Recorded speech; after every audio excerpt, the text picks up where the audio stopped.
Perfecto. Eso, ya está grabando. Ya, súper. Entonces, buenos días a todos, buenos días a todos estos maravillosos asistentes que son, muchos de ustedes ya están muy versados en arte, en imágenes, en historia.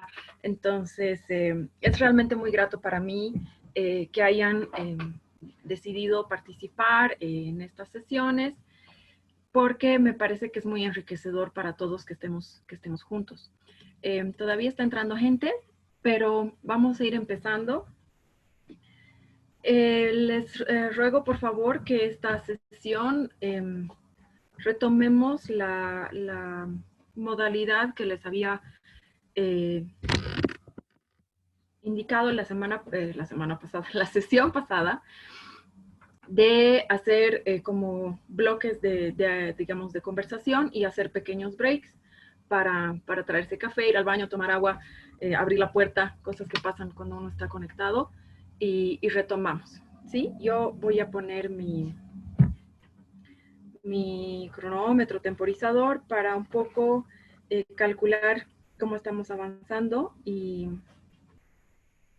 hacer sesiones más o menos de 50 a 45 minutos y tomar respiros, porque si no puede ser un poco pesado y no quiero que se cansen, y obviamente para mí puede ser un poco agotador. Entonces, la sesión de hoy, aquí está, no he terminado de hacer mi PowerPoint, me excuso por eso. Hemos estado con mucho trabajo. A ver, perdón, compartir pantalla, aquí estamos. Pero bueno, la parte que sí está, sí sirve, sí está avanzada.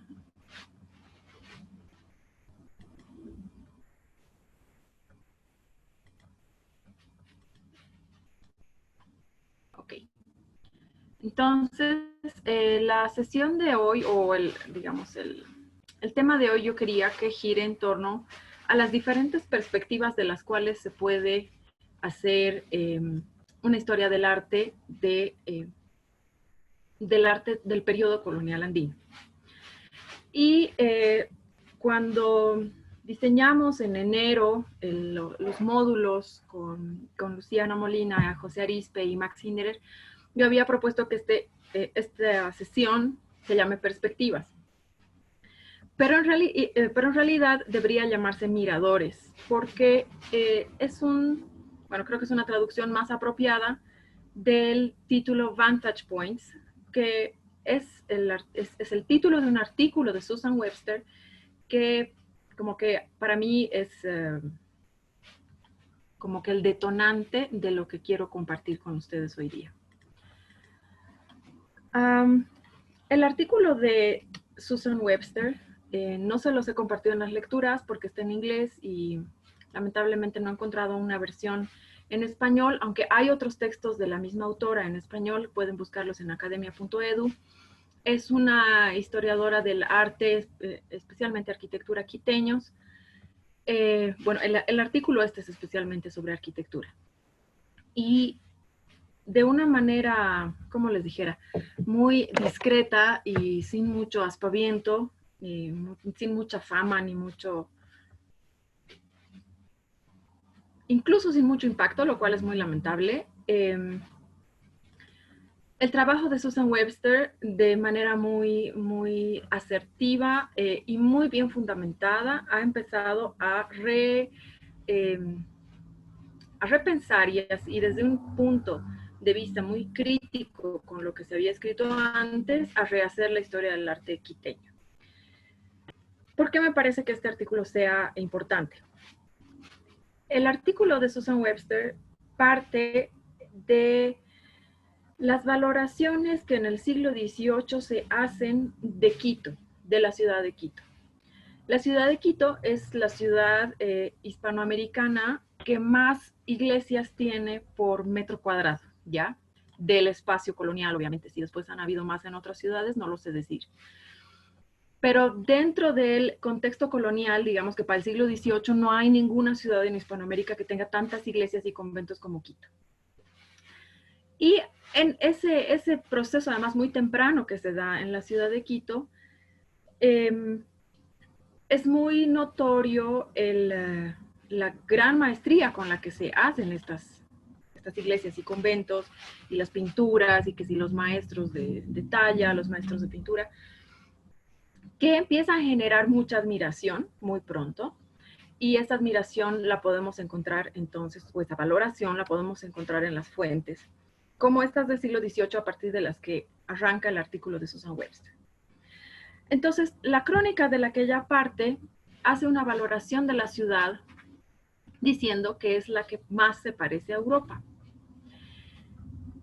La importancia que tiene partir de este punto en el artículo de Susan Webster, y por qué arranco desde aquí, es porque la historiografía tradicional del arte, o la primera historiografía del arte y la arquitectura que tenemos en nuestro continente, en nuestro subcontinente, parten de esas crónicas y toman esas valoraciones iniciales como importantes y como un punto del cual empezar a mirar el arte colonial o la arquitectura en este caso. Entonces, esta primera historiografía de la arquitectura, en este caso quiteña, parten de cuán europeos se ven los conventos y las iglesias quiteñas. Y por eso se sabe, o sea, se conoce mucho de la arquitectura quiteña, los tratados y los modelos que se utilizan para las grandes iglesias de Quito, por ejemplo, la escalera de Bramante de San Francisco, hay como muchos hitos de estas construcciones que se vienen como nombrando y nombrando, como que cuando uno va y hace un tour muy, muy casual, muy no especializado de la ciudad de Quito, no es nada extraño que a uno le comenten estas cosas. Entonces, Susan Webster dice, bueno, funciona, o sea, esto es como que lo que pasaba en el siglo XVIII es como se valoraba en el siglo XVIII, y eso por supuesto tiene su valor como fuente, como comprender cómo se percibe la ciudad, etc. Sin embargo, el momento que eso pasa a la historiografía y nosotros lo empezamos a leer y repetir tal vez sin un enfoque crítico, empezamos a caer una vez más en lo que hablábamos la primera sesión, que es el problema del engaño de la visibilidad. La apreciación de la crónica del siglo XVIII de que la ciudad tiene una apariencia muy europea, que es la ciudad que más se parece a Europa, que está todo muy bien logrado, muy bien hecho, se basa en lo visible. Es decir, la iglesia de San Francisco de Quito se ve muy europea, ¿sí? Y lo mismo pasa con las otras iglesias, y obviamente es un deleite ver esas iglesias en Quito, pero eso es otra cosa. Entonces, en el artículo, Susan Webster desarrolla el asunto de que, bueno, esto es lo que vemos, y la historiografía ha tomado estas apreciaciones y las ha ampliado, las ha desarrollado, ha encontrado las fuentes de los arquitectos, ha encontrado a los arquitectos. Sin embargo, ella dice, bueno, pero en el archivo hay toda una otra cara de esto, que sería la cara invisible. En el archivo, entonces, ella empieza a encontrar realmente quiénes son los que están haciendo estas iglesias tan europeas, y dónde reside realmente la capacidad de la construcción en la ciudad de Quito, cuestionando que se trate evidentemente de un poder realmente muy hispánico. Entonces, partiendo de la visibilidad, de lo visible, Quito sería una ciudad muy española, ¿sí? Porque uno ve y ve tantas iglesias, tantos conventos, tanta precisión en la copia y el seguimiento de los modelos de la arquitectura y la pintura europeos, que te da una impresión que es una ciudad muy hispánica. La historia, por el otro lado, y la etnohistoria con más precisión, tienen otro punto de vista. Por supuesto, Quito es la capital norte del Tahuantinsuyo, entonces, ¿cómo es posible que esta capital sea tan hispánica a 200 años de haber sido como el punto fuerte de las huestes de Atahualpa? No nos olvidemos que cuando llega la invasión española, el Tahuantinsuyo está en guerra civil entre Huáscar y El novio. ¿Tu micrófono está prendido? Pregunta yo que como de usted, hay Lo una puedes manera que tú silenciar. puedes silenciar todos los micrófonos. Sí. Lo que pasa es que como Creo que es estoy mejor compartiendo, hacerlo eso espérame y un más bien segundo. cuando quieran participar volvemos. Sí, entonces, ahí está. Ya. Entonces, perdón. Eh, estábamos en que, bueno, está la guerra civil entre las huestes de Huáscar, que es el legítimo heredero de Cusco, digamos, y Atahualpa, que es el, el otro heredero, que también es legítimo en realidad, pero no es de Cusco, sino que es de Quito. Y bueno, toda la guerra civil ya nos da a entender como todos los resquebrajamientos que existen dentro de un poder que está muy afianzado durante mucho tiempo y que ya es muy extenso, ¿no? Entonces, ¿cómo la erudición moderna ha atribuido poder cultural y dominio a la forma visible y el estilo de los edificios por encima de lo que no vemos, que es esta capital incaica, aunque no sea Cusco, pero que tiene mucho poder, tiene una estructura incaica muy sólida, la comunidad indígena en Quito, en el preciso momento en el que se está construyendo esta cantidad inmensa de conventos e iglesias, es muy dinámica, es muy fluida. Entonces, ahí, por ejemplo, ya se ve como una contradicción. Una ciudad que aparentemente es muy hispánica, con una ciudad que en la dinámica social en realidad se basa, como en el caso de Cusco, en una estructura social y jerárquica incaica. Entonces, lo que ella hace es encontrar en los archivos, Susan Webster, me refiero, es encontrar en los archivos quiénes son los que están construyendo las iglesias, quiénes son los que están haciendo, como digamos, poniendo el hombro, movilizando las canteras, llevando las cosas, copiando el modelo finalmente, aceptando el modelo y transmitiendo, o sea, traduciéndolo a la construcción. Como en todos los casos, hay los primeros maestros españoles, pero lo que empieza a visibilizar el artículo es que llegan los modelos, llegan los maestros arquitectos españoles, pero nada de lo que se construye en Quito es posible si no se puede dar la movilización de la mano de obra. Y esta movilización de la mano de obra es privativa de los caciques del régimen incaico. Es decir, que lo que no vemos en Quito es que todo eso es posible gracias a esta mano de obra que se mueve, o sea, que es posible, porque una élite cacical así lo desea. Entonces, hay también entonces, ¿a qué me voy con esto? Que hay un plan, hay un modelo, hay una cosa visible, pero no son los españoles como en las caricaturas de Asterix, no sé si veían Asterix, cuando muestran cómo se hacían las pirámides y están los capataces azotando a los esclavos para que carguen los bloques de piedra para las pirámides. Es testimonio, la ciudad de Quito en sus edificios resulta ser un testimonio de la capacidad de movilización de mano de obra indígena gracias a la negociación entre españoles y la élite cacical incaica, la que queda en Quito. Entonces, por eso se llaman miradores o vantage points o puntos, digamos, de vista, perspectivas. Porque lo que estamos viendo en realidad en Quito, si bien se ve como una cosa hispánica, es solo posible gracias a un sistema previo incaico de trabajo que solo se da gracias a una élite que decide hacerlo, ¿ya? Entonces, esto es como que el argumento general, pero además ella dice que el poder movilizar la mano de obra, que es un privilegio, como les decía,